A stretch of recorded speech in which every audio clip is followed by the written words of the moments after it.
people have been giving a particular player a lot of crap.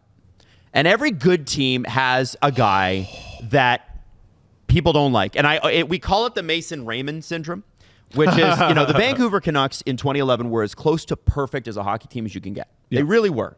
They were spectacular. But Canucks fans said, we don't like Mason Raymond. We don't like him. Yeah. Why? Because everybody's got it. Fans just do that. Because he's the perceived weakest link on an otherwise juggernaut. And by the way, he was still pretty good. So Scott Laughton was traded to Toronto for Nikita Grabenkin and a first-round pick. And he's out there with... Hold on. Oh, I'm sorry, Adam. I got a little horny there. They started... Quote Anthony Stolars. They started... Yeah. With your poke check? Keep that poker away. You calm yourself, Jesse Blake. The first game he plays is against the Colorado Avalanche, and it's just a bonkers game. And he doesn't play great. That was his first game. And it takes him 8 or 9 games to even find a spot. They're trying him on the wing. They're trying him at third-line center. Oh, okay, now he's on the fourth line. Did we really give up a first-round pick and a prospect for a fourth-liner? Man, that's a bad trade. Boy, they messed that up. Wasn't the fourth line. We'll talk about that in a second. Yeah. But Scott Laughton last night, and I think for a good chunk of this series, last night and for a couple of nights has been an unbelievable penalty killer. One of their best penalty killers. Has created opportunities, hit multiple posts, right? Yes. Yep. And last night is the reason William Nylander got a second shot at the goal. So let's bring it up. Sorry, I took a little too long getting into it. So what happens here, guys? Can we describe? Because it's Batherson. Let's go back. Batherson. You're going to have to go back. So watch Sanderson clap this thing into 24, and look how little 24 moves. So dead center blue line, and Laughton is just in a heap, trying to drag himself to the bench after. Whack! Oh, it hits him, the force. I know we're just looking at dots, but you can tell by the force on the screen. He's not even on the bench when the goal is scored.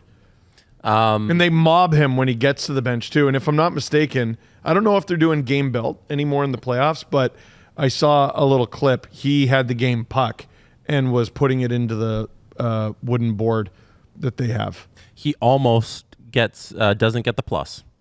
Almost doesn't get the plus. Not only does he get the plus, Jesse, he got an assist. Rightfully so. Yeah, they give him the assist there. For blocking it with his body. Yeah. Laying it on the line. No, don't. What? He laid it on the line. If you want to... Never heard that song before. If you... Lay it on the... Okay. Funny, Tanev also sticks out just for the plus.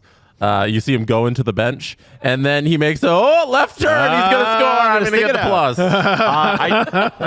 plus. If you want to, there's a really great picture of Laughton and Jesse. I guess I can send it over to you on the Maple Leafs Instagram.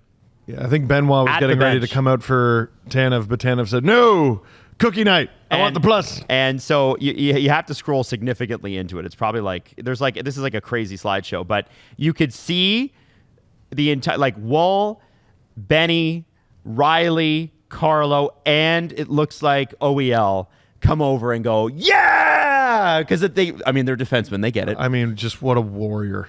I don't know what part of the body he blocked it with. Nothing fun, by the looks of it. But it was heroic, and he got zero credit for it after the game. That's not true. Well, they weren't talking about him much, and I get it. What? Well, I think he needs his flowers more. I was streaming the thing, and when I went and looked at the stat line after, and I'm looking at all the highlights and everything, I'm like, Laughton with the assist. What did he do? Oh my God, he got drilled with that thing. Yep. Jake Sanderson, who's an extremely good player, just putting his whole heart and soul into a bomb aimed directly at your life, basically. And he laid it on the line and blocked him. Oh my God, that picture. Oh my God, paint it on my garage. How great is Paint it that? on my ceiling. Adam, I'm going to get a tattoo of that across my back. I'm going to give Leafs fans more credit than you are. I think everybody noticed that lot. I didn't see it enough on the broadcast, is my point. The broadcast is different. Well, I mean, the focus is the series is over. Yeah. No, Scott Laughton. I think, yeah. Focus on Scott Laughton, our Lord and Savior, please. Scoot Luton. Okay? That's a great picture. Unreal. Beautiful picture. And look, Benny just seems like such a great guy. Like when he scored this series in that overtime game, I don't know if the Leafs have ever been happier for a guy. They have not. He just seems like he's a vibes guy as well as a good defenseman, which is cool. And He's just willing to do it all, right? Like there have been plenty of Leafs. I'm trying to figure out how to make this sound like as much of a compliment as possible. There have been plenty of Leafs over the years who have had the talent of Simone Benoit, but have not had the work ethic of Simone Benoit. Name them. Oh my God. Alphabetically, all of them. Okay. What is the difference between Simone Benoit and Martin Marincin? Martin Marincin probably had more talent. you think so? Probably. Then Benny? Not much more. Not much more. I saw a lot. I saw way too many Martin Marincin games for any. No fan should have been subjected to effort. The effort of Benny. Every game there's no preparation for an elimination game. Every game's an elimination game. I might get eliminated from the league. You never see you will see Benny make a mistake. You will not see Benny take a shift off. Ever. I love how we're complimenting this man who was not on the ice. He just seems like a vibe. Now Scott Laughton has seemed to have really endeared himself to the Leafs dressing room as well. Not only is he a responsible defensive player, but he also seems to be a guy that they just love already. 100%. And that's why. Jesse, have you got a sense of that? Because you're closer to this than we are. It's tough when you get traded mid-season. It's tough when you get traded late season to fit in. Yeah. He seems to have jumped right into it. Yeah, because a lot of the guys, they've played with him in their junior careers. Like a lot of them, the guys who are like the similar age, like Domi, like he knows Laughton from back when they were like teenagers and that sort of thing. So they all kind of love the dude itself. And like he's such a Toronto guy, like he knows about the market and everything. So like he fit in, I think, perfectly, and everybody's been rooting for him. I think he's been a perfect addition to the team, and in terms of the locker room, I don't think there's anything going on negatively with the guys. No. Like he's a star. Apparently, he's being the DJ too. Yeah, so that's pretty cool. And like just that mad scientist line of Laughton, Jarnkrok, and Lorentz. Can I ask a question about that line? Sure. First off, you think that's the third line? Why do you think that's the third line? Because it is. Jesse, do you agree with that? Is that the third line? I don't disagree at all. Yeah, no. No, the real. I mean, the shutting down is a team effort. The Tavares line, depending on how it's deployed, can do some work there. But that's not your ideal matchup. Matthews, Nyes, Marner, like those are three penalty killers. They're that's your top line. You can send them out in a shutdown role, but you want them scoring, ideally. The Laughton, Lorentz, Jarnkrok line takes so much of that load off of those first two lines, and then there's obviously the Domi line, which you try to protect. It's such a miserable time for the Sens in this series. Like, we saw so many classic just Sens can't get out of their zone. Is anything happening? Are the Leafs generating a chance out of it? No, not necessarily. They might have. They had one or two.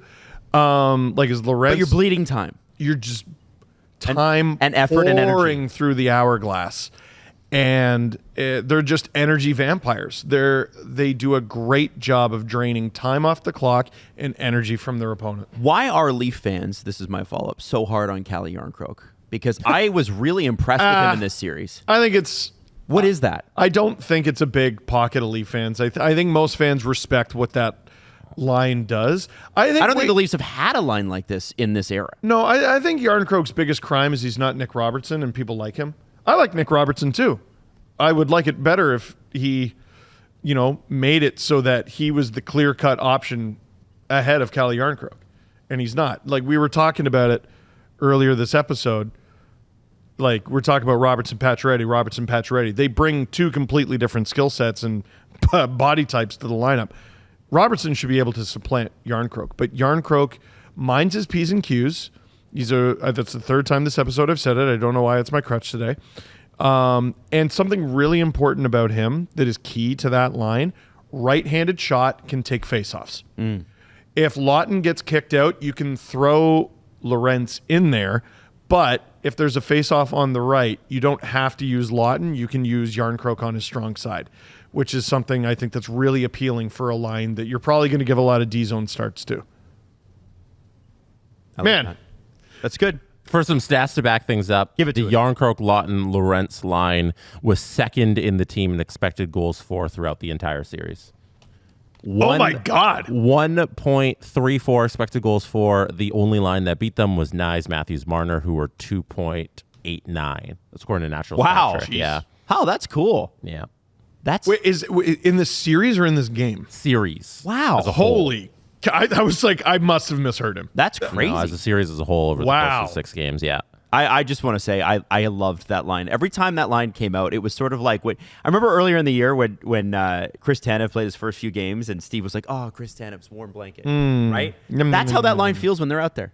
I don't worry. A little bit like, I mean, this is an old reference, so some young fans, this isn't going to resonate, but just making Shane Corson Velcro on Alexei Yashin. Oh, Just stapling him to, you just go follow him around. Do it, whatever you got to do. He's popping painkillers on the bench. Freaking warrior. yeah, yep. He got suspended for kicking Eric Cairns. He shouldn't have done that. But Why Literally. not? What's the problem? you're not supposed to do that, I've read. But they've needed a line like this for a long time. And I don't think a lot of Leaf fans predicted or would have predicted that the Leafs would finally put together a line like this and it wouldn't feature David Kampf. Not only would it not feature David Kampf, he's not even in the lineup. Mm-hmm. Very surprising. It's nice to have him in your back pocket, but he's not in the lineup right now.